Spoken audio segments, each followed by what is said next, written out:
bismillaahi raxmaan raxiim. Iminka waxaa inoo bilaabanayaa chapterkii labaad qeybtiisa koowaad nidaaminta iyo manajgareynta dukumentka anagoo markaa isticmaaleyna waxa la yiraahdo backstage. casharka waa tii casharada qeybtiisa labaad 0201 definitionka ayaad ka galaysaa. sidaan ognahay wordka 2010 commandadiisa hal meel isku keenay oo magacyana loo bixiyay. mid kamid ayaan ka hadlaynaa oo la yiraahdo backstage, waana halka documentka lagu furo oo open lagu sameeyo,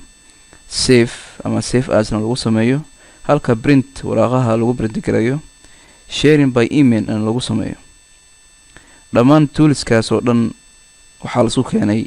meesha la yiraahdo backstage. waana very easy in access lagu sameyn karo ama la gali karo backstage anagoo markaa ka aadayna file tab oo ribbonka ay ka kooban tahay. file marka aan riixno waxaa inoo soo baxaya save as saan hore u sheegnay, open, close, info ilaa hoos. save waan garanaynaa markii documentka uu qofka uu rabo inuu marka hore save gareeyo isagana u save gareysnayn save buu aadaya. save asna sidaan ognahay waxa weeye markuu daatada ay save gareysan tahay laakiin uu rabo inuu location kale ama meel kale inuu ku save gareeyo, inuu type kale ku save gareeyo ama maxaa ku dhaca type ku bedelo isagoo document ah laga yaabo inuu pdf u baahdo inuu ku save gareeyo, ama isagoo old version ah ama 2003 ku save gareysnaa ayuu wuxuu u baahday inuu ku save gareeyo 2010 ama 2007. intaas oo dhan save as baa laga sameeyaa badanaa, laakiin save as waxaa loo isticmaalaa locationka markuu rabo qofku inuu bedelo oo location kale ama meel kale inuu documentka u dhigo. open waa meesha markuu rabo inuu qofka u furo fileka, uu rabo inuu filekaas meel u taalo ayuu rabo inuu kasoo qaato oo kadibna uu furo. open baa laga galaa. closena sidoo kale waxa weeyaan markii ay laba document oo kale ku furan tahay ama laba project ama saddex ayaa ku furan, marka waxaad doonaysaa inaad mid xidid adigoona wordka ka bixin, close baad ka galaysaa. kii kale ka dambeeyay macnaheedu waa sidii daha oo kale, wixii ka dambeeyay ayaa ku soo baxaya ama documentkii kale ku furnaa ayaa ku furmaya markaa ku soo baxaya. info isagana waxaa loo isticmaalaa in waxay shaqada ay qabato waxa weeyaan in ay ku soo bandhigto informationka ay ka kooban tahay documentkaaga ama filekaaga. sidaan halkan midigta ku aragno details ama in yaro faahfaahin ah ayaa ka aragna inta ay size ay tahay documentka fileka, inta size-kiisa ay ka kooban tahay, inta pages ay ka kooban tahay, intaas oo dhan iyo inta macnaheedu minute ay ku qaadatay editingka ama hagaajinta.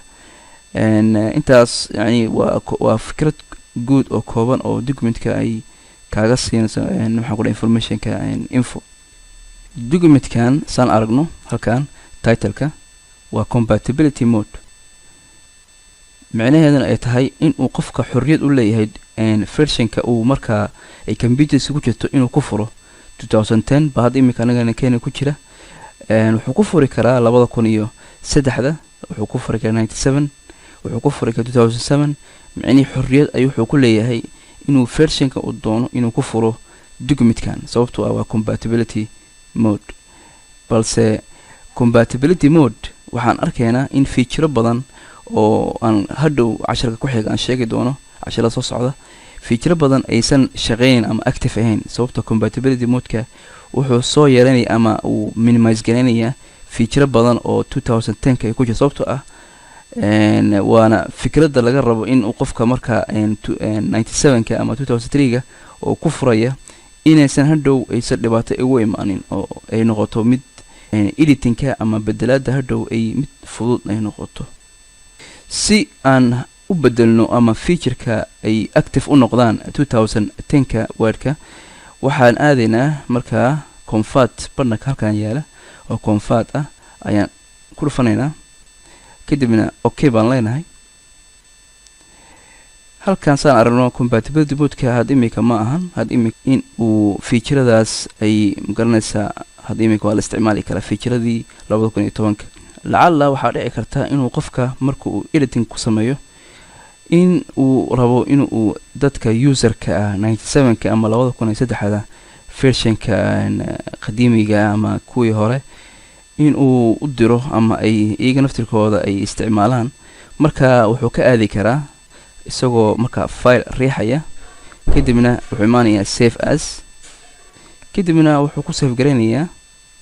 meesha uu save as-ka type-ka ayuu wuxuu aadayaa wordka 97/2003 documentka kadibna wuu save gareynayaa markuu doonayo weeyaan inuu old versionka userka uu rabo inuu diro qaabkaas ayuu ku save gareyn karaa haddaan kusoo laabano info anagoo backstage galnay info haddaan kusoo laabano mar labaad waxaa jira 3 tools oo kaa caawinaya in ay inaad check gareysid documentkaaga aad ku check gareysid intaadan aad share gareynin oo dadka kale kula isticmaalin waxa weeyaan waxaad ka aadaysaa meesha la check for issues 3 arrin baa ku hoos jirta arrinta koowaad haddaan soo koobo waxa weeyaan markaad doonaysid documentkaaga inaysan documentkaaga oo ah mid private ah oo shirkadaada dadka jooga ay kula wadaagaan ama aad doonin in aad shirkada wax ka baxsan dad kale inaysan arkin qaybtan markaad doonaysid in aad shirkadaada aysan wax ku jira aysan ka bixin dad kale aysan gacantooda u galin oo aad doonaysid inay ku koobnaato shirkadaada gudihiisa dadka kula shaqeynaya inspect document ayaad ka aadaysaa oo markaad doonaysid ka labaadna waxa weeyaan markaad doonaysid inaad samaysid dadka isticmaalaya device-yada kala duwan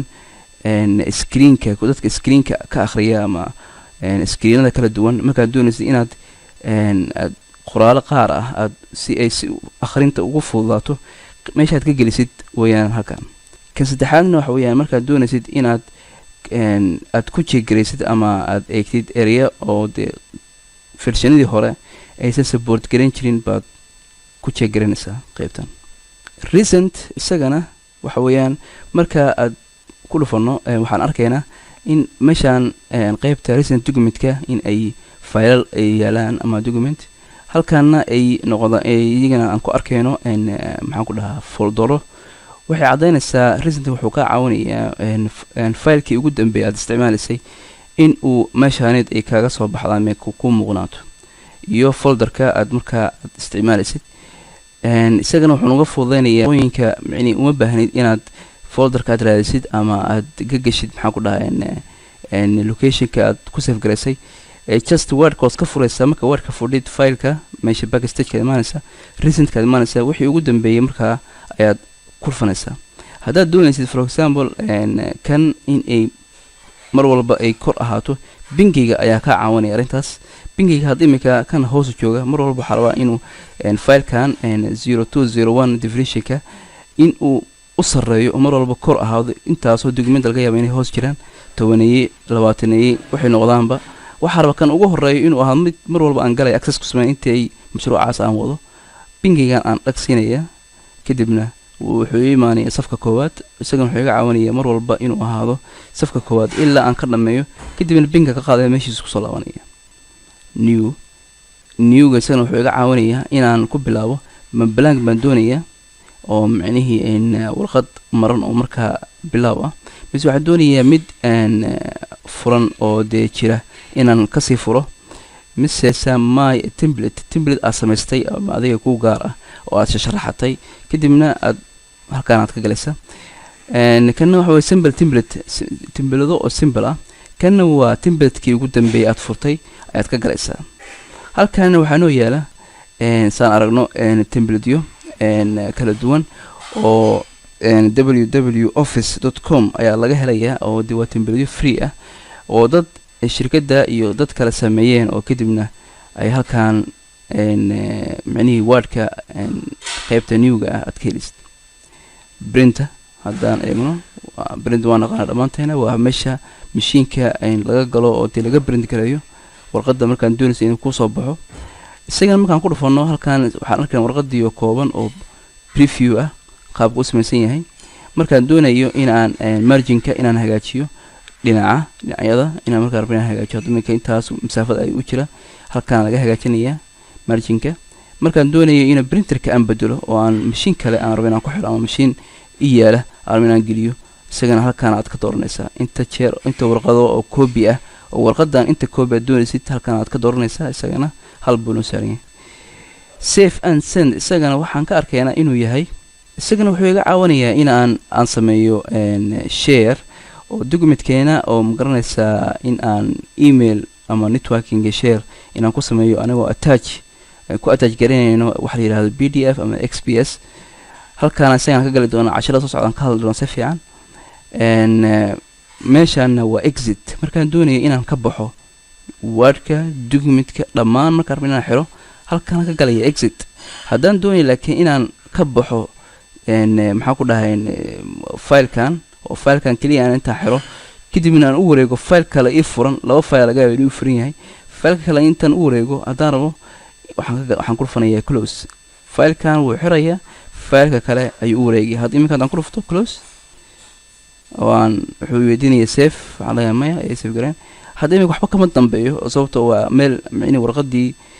hal warqad baa noo furnaa oo waxaa noo furnaa hal file laakiin laba file haddii inoo furnaan lahayd fileka kale ayaan arki lahayn ugu dambeyntii backstage view waxa weeyaan waa halka open lagu sameeyo ama lagu furo waa halka close lagu sameeyo waa halka saving lagu sameeyo ama save as waa meesha checking lagu sameeyo oo lagu check gareeyo waa meesha printerka lagu sameeyo ama email sharing dhammaan shaqadaas waxay ka dhacaysaa meesha la yiraahdo backstage